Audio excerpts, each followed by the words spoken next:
Sa lugar kang hagikikan, sa munisipalidad kang nawaan, matamis nga nagangirit ang putla kang adlaw. Sa malapat nga kahon nga akan ginalapakan, ridya nagtubo ang akan istorya sa pagpanguma. Halin kang akan pagdaraga, imaw ang akan mga kabugtuan. Umpisa nga gintaba dya kang aman iloy sa aman mga kaparintihan. Ako si Philomena. Sangka benepisyaryo kang Project Split. Kagaragya nagumpisa ang akan istorya. Samtang nagapanapas ako kang kawayan kag mga kahoy-kahoy. Misang kalaki nga nagpukaw kang akan nagakaturog nga tagigpusoon. Sa hindi malatan nga rason, sa kinang kang anang mga mata, daw gulpi nga naguntat ang kalibutan.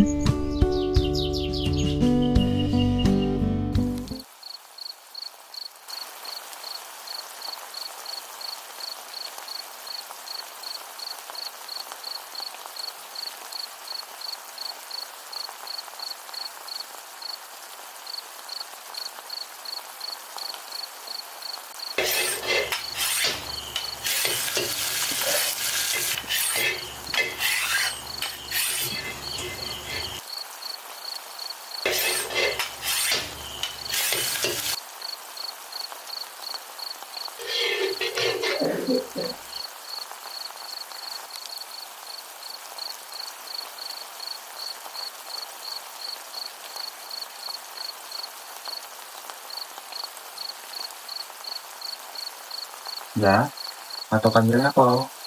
Anong kagad ka ha?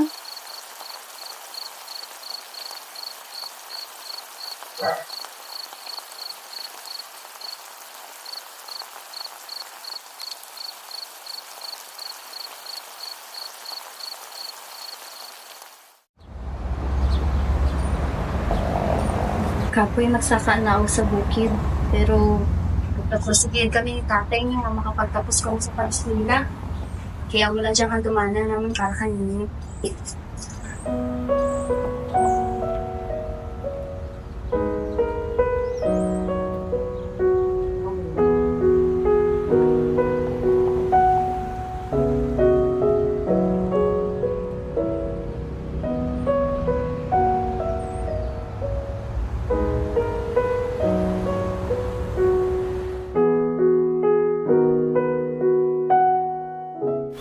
Ya, wala ko bala nakapoy.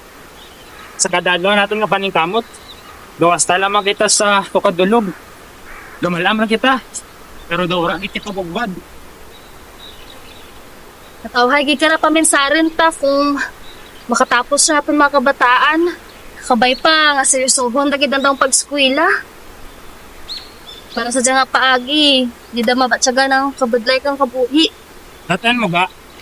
Gaya rin dito man ang panita kabaka-baka rin sa bukid. Gadarama lang natin kibal. Talamutik sa lao. Ikaw man ang tawa na lao. Kapira ka beses naman napaklapakan. Sadya nga paagi, mga kabataan ta. Hindi makatampisaw sa turugban kang kabuhi.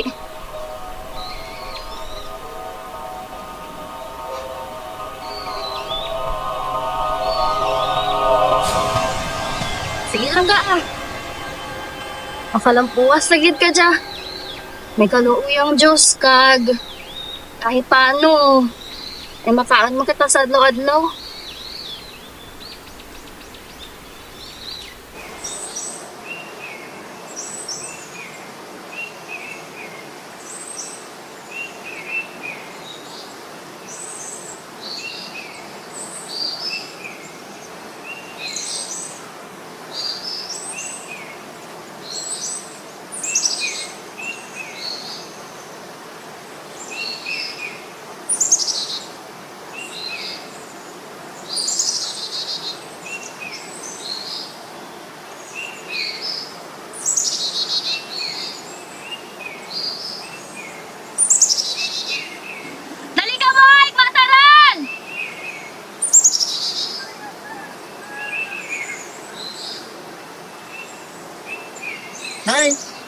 Yung pag ipinamurot ra. Toy, gitugulan siya kanakan. Kag sarap pa, ang ayam, do tao man ra. Kung ginagatem, pakanaan. Kung kailangan ka bulig, buligan.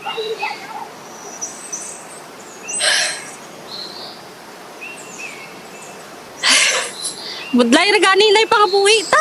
Nagdara ba ti mo kasaragudon? Uwayo bala. Duro aton ani. Grasya ra halin sa Ginoo. Kag duro pa gid ra maabot kay buket man sa isig ka tawo taga bulig. Kundi pati man sa mga sapat sa palibot ta. Masadya imawan na mga kasapatan. Ang aman pagtrato kay Nanda, gaparas maka ninyo. Kasadyaan naman ni nanay nyo nga sagodon, bagkat ng kamu, pati ang mga kasapatan nga bugay ka Ginoo.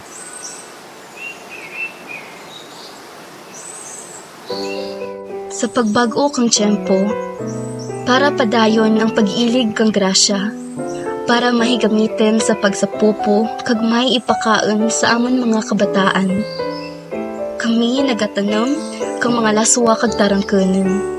Kinasagod kag ginaulikid para sa mayad kag bastante nga buwas damlag.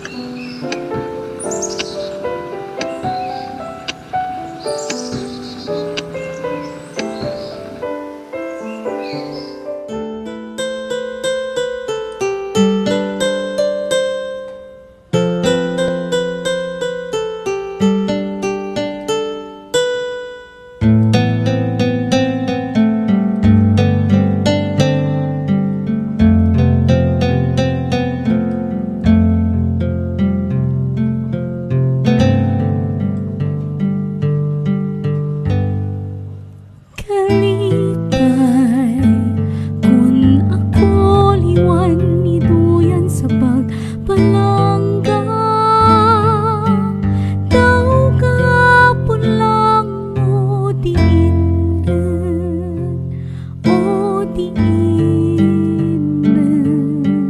handang kung ikaw liwan imawan kang ang daw kahapon lang o diinran, o diinran.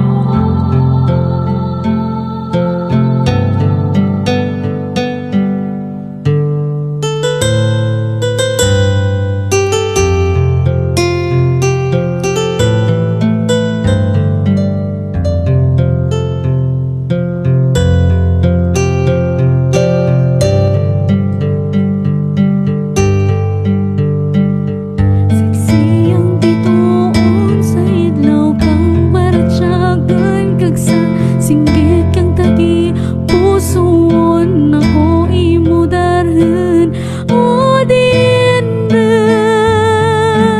no.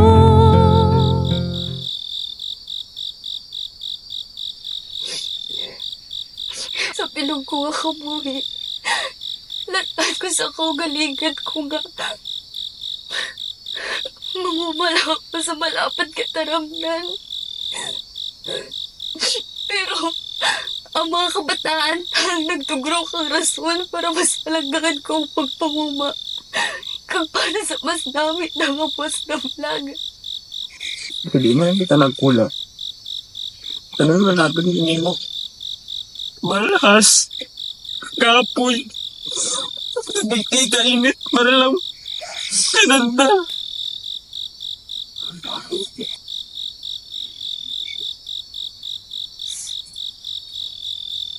Siguro, amugin marang gusto kang mga bituon para kalat. Mas pinili rin natin magkapamilya. Mas pinili rin natin mga buhay sa mga puluyan. Siguro, mas dami ang oportunidad rito.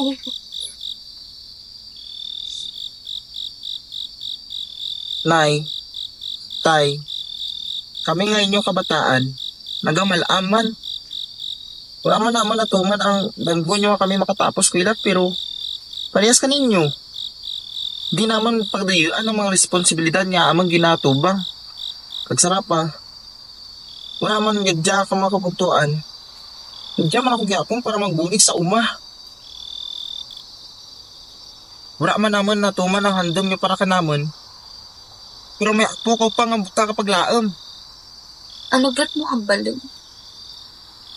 Nay, may apo ka pa sa manang. Masibay, tana makadara kayo ninyo sa bituon nga ginahandom nyo.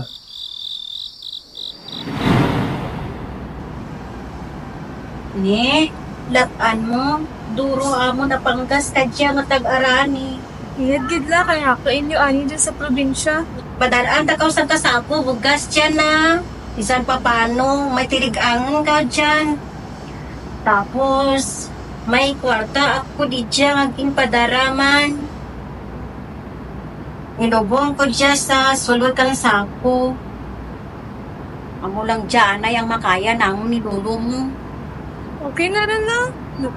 Balbalgid ang bulig nyo kanakan. Nagapakapagid ka mo dyan sa uma para lang may padala sa akong pag-eskwela. Imuon namon ang tanan ni lolo mo para makatapos gid ikaw sa pag-eskwela. Lag-an mo man nga wara natuman ang amon mga kabataan, ang mga danggo namon. Pero wara nadura ang amon paglao. Nga ikaw nga amon ako, makatugro ka namon kang diploma, kaguta gid kami kang kalipay. Kung matuman mo ang mga danggo mo sa kabuhi. Nabaton ko ang titulo paagi sa bulig kang Project Split.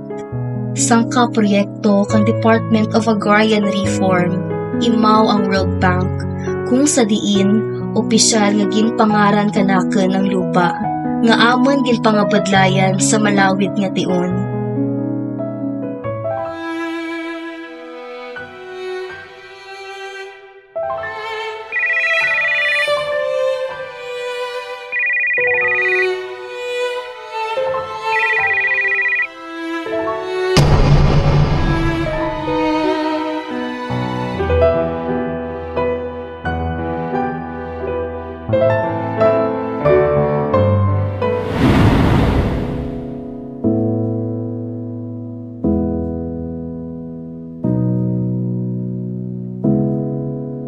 Nagmalam rin ako sa kalibutan, kag padayon nga nagabato sa pagtiraw kang kabuhi. Kang nabaton ko ang titulo, hindi masukol ang kalipay nga naagam, pero nag-abot ang adlaw nga nadura ang akan bana sa kalibutan. Doging kemes ang akan tagipusoon sa sakit nga naagam. Maraya man ako sa akan mga kabataan, pero wara sa giyapon nanda ko ginpabayan. Kag padayon nga ginatubang ang ginpili nga dalan. Si Mario ang nagbulig para mangin produktibo sa giyapon ng aming lupa.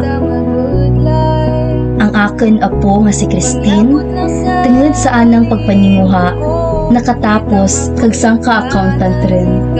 Pero ang pinakabahal ko nga handamanan, ang makabulig sa akin komunidad, paagi sa mga hirikoton, nga makapagbago kang andang pangabuhi. Sa biyak kang yaham may nakatago nga sakit sa dughan nga ginagawa. Duro pilas na agom ta, pero wala japon ta nag-atras sa mga ginatao nga problema kanaton. Basta darwa kita mabatugid ka bisan mga ikabuhi ta mag-good life. Pangyabot lang sa alim ako, hindi ta magulaganay. Kabisan pa anong matabo ang paglaom, hindi natin pagturaong riya sa tunga kang uma.